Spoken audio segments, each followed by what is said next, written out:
Hey, what's up guys? So here they are, the brand new Amazon Echo Buds 2. And these honestly are a huge improvement over the first generation. As you guys might remember, a couple years ago, Amazon came out with the Echo Buds 1, which honestly were kind of just mediocre. They had active noise reduction instead of cancellation. They were a pretty big, bulky design. Now here, like I said, these have some pretty major improvements. A smaller, more compact design, very comfortable. They have IPX4 water resistance, and then active noise cancellation, which blocks out pretty much everything around you. And of course, they come with a lot of features and functions, including, of course, Amazon's voice assistant, very well integrated with these earbuds to give you all types of functionality without even having to touch any buttons at all. But of course, we have a lot to talk about in this video. I want to start off with the physical aspects of it. I want to talk about the design, the fit, the comfort, the water resistance, anything like that. And then we'll get into some microphone testing, some sound testing, and some other things like that. But starting off right off the bat, we got to talk about the price. In order to be competitive, you need to have a pretty low price, and these absolutely nailed it on that front. These have two different variations. One of them with wireless charging is $140, which is already pretty cheap. And if you don't care about wireless charging, you can get essentially the same package, just minus wireless charging, and that is $120. So very, very cheap for active noise canceling earbuds with, a big name like Amazon on there. And that was honestly very promising. Personally, I would be choosing the wireless charging ones, but on the back you can see we have USB Type-C if you want to charge that way. We have a button to turn on the battery indicator on the front. It tells us what the battery level is. More on the battery later on in the video. And of course we have that nice little magnetic closure on the top, so the hinge feels really nice. It opens and closes very easily, satisfying click. And when you open it up, the buds themselves are pretty small, pretty compact, and they remind me a lot of Galaxy Buds, which is honestly a really good thing. I love the original Galaxy Buds, the Galaxy Buds Plus, one of my favorite fitting earbuds, and these kind of even stepping up a little bit more than that, which is a bold claim, I know, but I'll explain why in a second.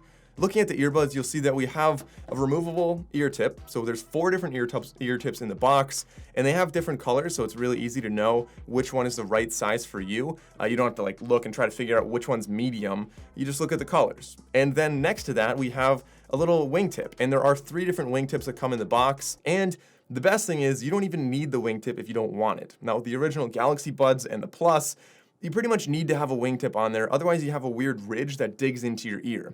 So I think that's a great design here. I really like that you can have the wingtip if you want. You can remove it if you don't want it. Personally, I like the medium-sized wingtip and the red ear tip. I think it fits very, very comfortably. It's secure, and I've worn these for hours at a time without any discomfort. These are also IPX4 water resistant, so between the fit and the water resistance, these should be really ideal for running or working out or running in the rain, whatever it might be. You really shouldn't have to worry about these, and they should be a pretty good companion for that. I also really like the voice assistant when I'm running. If I have my phone on my arm or something in my pocket, whatever, I like not having to take out my phone in order to change a song or ask a question or do something like that, and not having to touch the touchpads, just talking to Amazon Alex, I'll just call her Alex so I don't trigger yours, but talking to Amazon Alex when I'm running really makes it's a good time to be hands-free, and I think that's a great feature on these earbuds. And just as a quick aside, I actually have another pair of earbuds, right off camera here. They're under embargo, you're not allowed to know about them yet, but they are really good. If you guys want to know about them, definitely do click that subscribe button and the bell icon so you don't miss it when it comes out. In the next week or so, I should be releasing that video.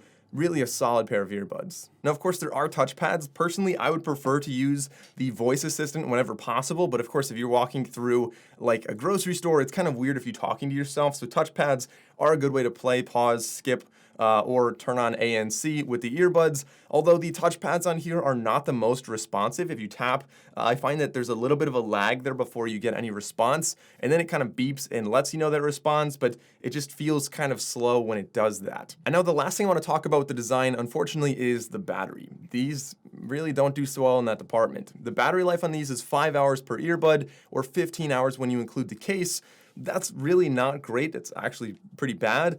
And I found that I think I might have a battery drain issue on here. I'm not quite sure, but I know that if I use these, if I charge them up and I use them for a couple hours in a day, I put them in the case, and then the next day, if I wait until the afternoon or something, it'll almost always be dead. Maybe they'll fix that with the software update. Maybe it's something that is specific to this case, but I will be updating you guys on my Twitter. If you guys want to know more about that, depending on when you're watching this video, you can head on over to my Twitter, and I will continue to test this and update you guys and let you know if that actually is an issue or if the battery life is actually just not that long. Next, let's talk a little bit more about the features. And this is where these earbuds really start to shine. Of course, they do have that Amazon Alexa voice assistant on there. They also have active noise cancellation. When you're talking on a phone call, they have a Sidetone, which isn't especially loud, but it's enough that you can hear your voice and you don't end up yelling in a phone call. There is an ear tip fit test, so when you put them in, it helps you decide if you have the right tip by playing a sound using the microphone on the outside. And most people can choose the right fit, but it's still kind of a nice feature on here to make sure you're getting the most out of your earbuds. There's also mono mode. This is a huge one. I love that you can use just one earbud while the other one is in the case. There are plenty of situations where I don't want both earbuds and I want the other one in the case, maybe if one's dead or maybe if I'm trying to hear people around me. Unfortunately, they don't have multi-connect, so you can't connect to two devices at once. So that's a small drawback right there. But they do have a Find My Buds feature. If you let Amazon know everything about you, your location 24/7, then you can find your earbuds. Personally, I don't like having that many permissions for apps, so I ended up not using that feature.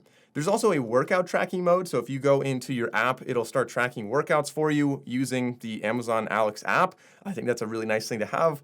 And that's pretty much it as far as features go. If you get the Amazon app, I have to say, if you get the Amazon Alexa app, then you're going to have a lot of features here. Now, with that being said, guys, let's talk a little bit more about the microphone. Of course, being in phone calls, video calls, or whatever it might be, the microphones in your earbuds are going to be really important. All right, so this is a sample of the audio quality on the Echo Buds 2. Please leave a comment and let me know how this sounds to you. Again, we're indoors right now. This is a studio environment. Honestly, this is probably as good as they could possibly sound. All right, so this is a microphone test in a louder environment. There's a lot of cars and traffic behind me, obviously. So you guys can leave a comment and let me know if you can hear what I'm saying. There's also a little bit of a breeze out here, so I imagine this is going to be pretty tough for these earbuds. The Echo Buds 2 pretty clearly have a lot of features and a pretty solid design. But of course, sound quality is also very, very important for a pair of earbuds like this. So here's my analysis of the sound quality for the Echo Buds 2. I found that, first of all, these are limited to only SBC and AAC, which means if you're listening to Spotify or Apple Music, you're not going to notice any difference. But if you have your own lossless audio files, they are going to be compressed a little bit to use those codecs. On top of that, they're not especially loud or powerful. So kind of two things there. One, the volume of these is not incredibly loud. I never listen at full volume anyway, so I have no problem with the volume here. I just turn it up a little bit louder. But if you're somebody that has hearing problems and you really crank the volume up on your earbuds, then these might not be loud enough for you. The second thing is the power of these. By powerful, I mean there's not a whole lot of bass and an even balance. Overall, the EQ of these is a little bit funky, so I found that there's a little bit of less bass on here. The bass is capable, but it's definitely not loud by the default on here. Instead, you have a lot more treble, and so I find that this kind of gives you the perceived less powerful and honestly quieter as well sound, where you don't hear a lot of the bass, and I end up turning the volume up to compensate for that, and then the highs end up hurting my ears because they're too loud. Fortunately, there is an EQ in the Amazon app. There's a little bit of lack of clarity on the vocals and definitely a lack of warmth in lower frequencies there. But once you improve the EQ, it definitely helps out pretty substantially. They struggle a little bit with the instrument separation, and so if you listen to something like Yonkers, that's one that I really test, like the subsonic bass frequencies, or at least the boomy bass frequencies. And this is where these earbuds really struggle. So if you go check out Yonkers, that's one where you'll hear the song, of course, but you're not going to get the full head shaking experience with these earbuds. As far as lag goes, I found that you're looking at somewhere about 450 milliseconds, but of course, so many apps out there compensate for this. If you're watching YouTube, you really won't be noticing pretty much any lag at all because it is going to compensate. And that's pretty much my full analysis of the audio quality here. They're definitely not geared towards audiophiles or anybody listening to a lot of detail in music. If you care a lot about that, these are not the earbuds for you. But if you're just looking to listen to music and you didn't really understand what I was saying, then these are going to be absolutely fine. Anybody with the untrained ear is going to love these earbuds, and they're going to sound good to you. Now, as far as the active noise cancellation goes, that's another really nice feature on here. You can switch between transparency mode, where you can hear things around you, not super loud, but you can kind of hear things around you, almost as if you didn't have these in. and then active noise cancellation, which blocks out pretty much everything around you. Now, that has a combination. One of them is you're gonna have a really nice fit and a really nice seal because of that ear fit test, and that's gonna make sure that these block out everything passively, so a lot of the higher frequencies get cut out really, really well with these. And then the lower frequencies are blocked out with the active noise cancellation, which should reduce the sound from a factor of 2 to 8x, depending on what the frequency is. I found that it's not the best ANC on the market. If you're looking for like the Bose Quiet Comfort earbuds or the AirPods Pro, like those are gonna have better active noise cancellation, but these still do a pretty decent job. I would probably put them about on par with the Galaxy Buds Pro with how well they block out sounds. Definitely good enough for most situations, but it's not gonna bring it down to 0. So overall, guys, that's my analysis. That's pretty much everything I wanted to say, actually, about the Amazon Echo Buds 2. Overall, a really solid pair of earbuds, really a utility pair is what they're meant to be, where they have a lot of features, a lot of functionality. You have that voice assistant. They're comfortable. They're very flexible, meaning they can fit really anybody's ears when you customize the wingtip and the ear tip. And so I think that these are a really easy recommendation. The people who would not want these earbuds would be anybody who cares a lot about a long battery life, anybody who really needs the most powerful active noise cancellation, or anybody looking for the best sound quality. But anyone else, if you're just going for a run, or if you're commuting, or if you just want the functionality of a voice assistant on your earbuds, these are a pretty solid recommendation. With that being said, guys, you guys can leave a comment below and let me know what you think about the Amazon Echo Buds 2. Is this something that you think you'd be buying? Is there anything that you wish you could see on these? And is there anything that you really like about them? As always, guys, if you enjoyed this video, consider liking and subscribing. I'm Mike O'Brien. Thanks for watching, and I'll see you next time.